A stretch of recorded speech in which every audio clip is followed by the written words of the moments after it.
Hi guys! Today magkakabit tayo ng Android infotainment monitor. So ito yung item na nabili natin, no. For today's video, so magkakabit tayo ngayon ng Android monitor. So bali ito siya. Usually common na makikita natin sa market, di ba? Ganito. So pwede siyang 9 inch, pwede siyang 10 inch. So ito may twist. Pwede niyo sundan o pwede niyo gayahin ito ngayon. Kita ko sa inyo kung gaano kaganda yung monitor na kakabit natin. So ito yun guys. So ito kakabit natin dito para palitan ng monitor Android. So usually ang kinakabit nito is 9 inch at saka 10 inch. Ito 9 inch lang ito, 9 inch. So may kasama na siya mga wiring. So sundan niyo ako at saka samahan niyo ako paano magkabit ng monitor sa Avanza 2019 model. So ganito lang. Maganda kung may pandukot kayo. So meron tayong pandukot.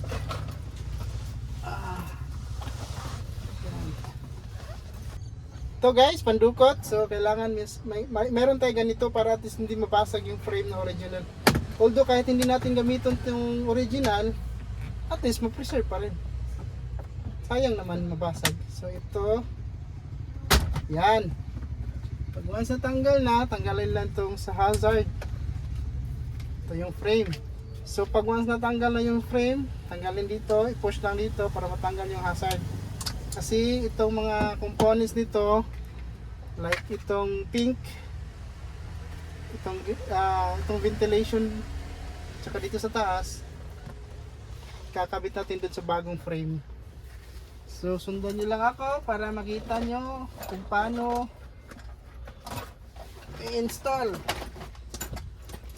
ang Android. Yan. Ito. So kailangan natin tanggalin to, itong pink. Kita sa camera ate? Yes po. Yan. So tanggalin natin itong pink. Yan. Pink. So sa mga baguhan dyan, pwede nyo itong gayahin.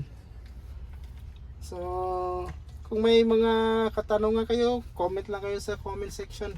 O i-PM lang ako sa Caution Car Accessories, no? So ito siya, pink. Ito rin, tanggalin rin natin to. Tsaka ito. So make sure ito ayos pagkatanggal para hindi masira yung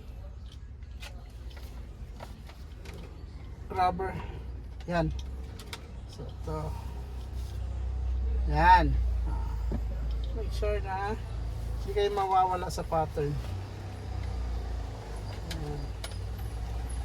Yan. Okay. So ito, tanggalin din natin ito. Yan ha. Yan. Kunting hila lang. Hila. Tapos, yan. Ito yung component niya. So ito, wala na to. Maganda sana oh. Kasi ito black lang lahat. Diba? Black lang lahat. Ito yung maganda sana. Kaso maliit lang yung butas niya. Lagay mo dyan natin. Yan. Diba? So the next one is tanggalin natin tong monitor.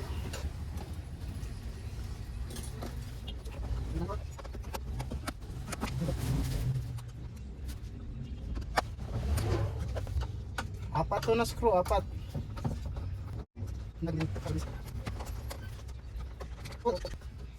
So, apat lang na screw ito. Yan.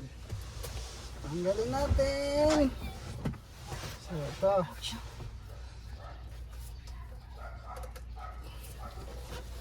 Actually, may mga RCA dito guys. Ito sa camera. Yan.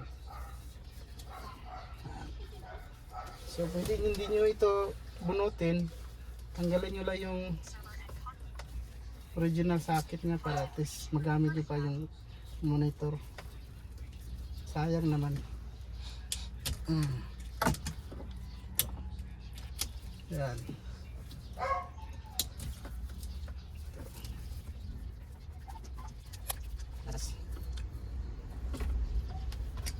Sa reverse to, sa reverse. Pwede nyo na yung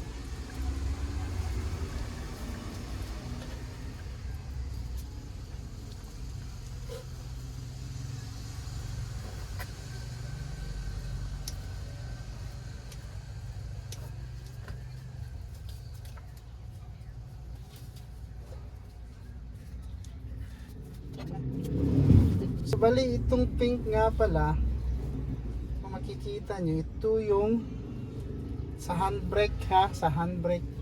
Para kung halimbawa, kung manonood kayo ng video sa USB, paggamit itong monitor na ito, ground nyo lang ito, ground. So hindi na natin kailangan, so kailangan na natin putulin. Yun. So yan na. So ito na yung stock ng Toyota 2019 o 2018 model. So palitan na natin ng bago. So yan. Ito na guys, the moment of truth. So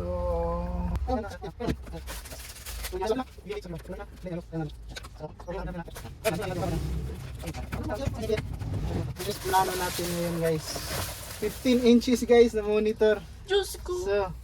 So 15 inches yung frame niya, yung laki, parang BYD guys. So pero pag once nakauna siya, so 13 inches lang yung sukat niya dito, 13 inches. Pero ito yung laki niya is 15 lagi, 15 talaga to, 15. Try natin guys ha. Ang ganda. Maganda to guys kasi malaki na. Malaki na pero sana hindi mag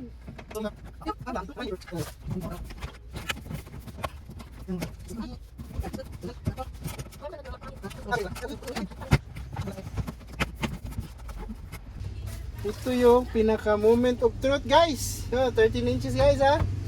The moment of truth. Natamaan, sayang, maganda sana.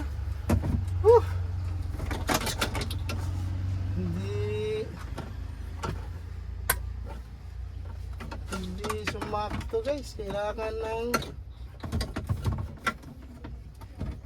natamaan yung sa washer guys oh. Oh. Pero konti lang naman. Konti lang. Oh.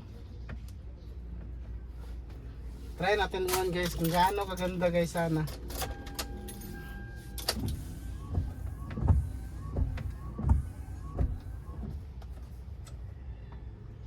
Ganda te. Tignan mo te. Oh my God, parang tablet. Ang ganda sana. Ang laki niya pa, parang tablet.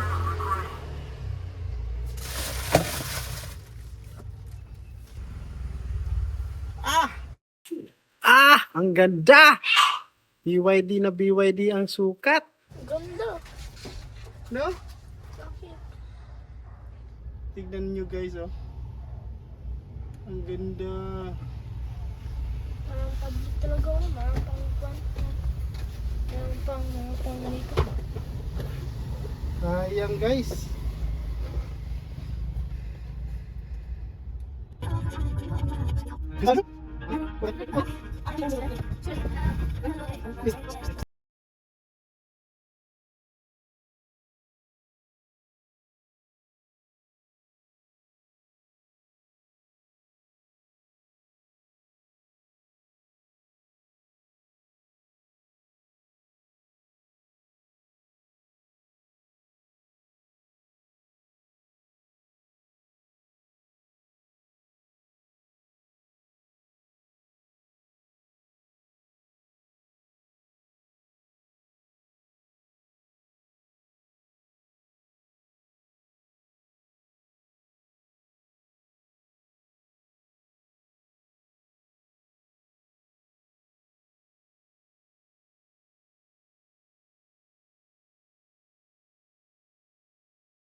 Few moments.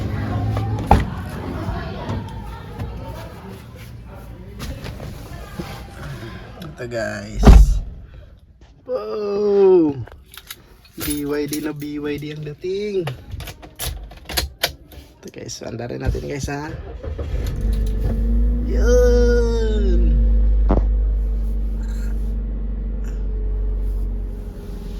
Kagabi guys, trinay ko siya kagabi. Ito guys oh. Good morning no. So ito yung finish install natin para sa Avanza. So 13 inches, 15 inches yung frame. Yung screen is 13 inches lang. Pero napakalaki na, grabe, para may laptop na 15 inches sa loob. Ito guys, so umaga naman, hindi na siya masilaw kasi maaga na. So kung ito aircon natin kasi mainit. Although ma-block niya yung ventilation dito sa Avanza, pero at least meron naman dito sa top. Pero no worries kasi at least yung system natin always malamig.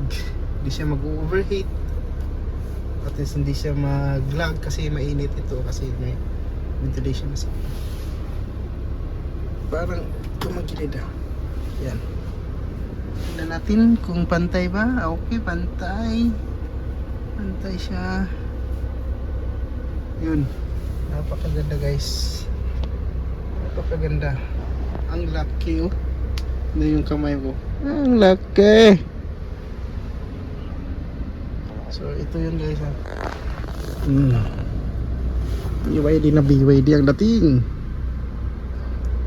So sa gusto magpa-install no, PM lang ako sa D1 Carson Car Accessories. Okay guys, so thank you. Yan. Napaka-smooth. Oo. Napaka-smooth yan guys. Napaka-smooth. Saka wala kang makikitang control sa gilid. Ito lang po, parang sa iPhone. Oh. Yan. Yan. Tapos, punta ka dun sa... Lalagyan ko pa to ng tire gauge monitoring guys. Ito guys, so, dito sa CarMate. Diyan. Yan. Every time mag-switch kayo ng ilaw, ilaw yan siya. Oh. Galing ah. Yun lang. So, hanggang sa muli. Salamat!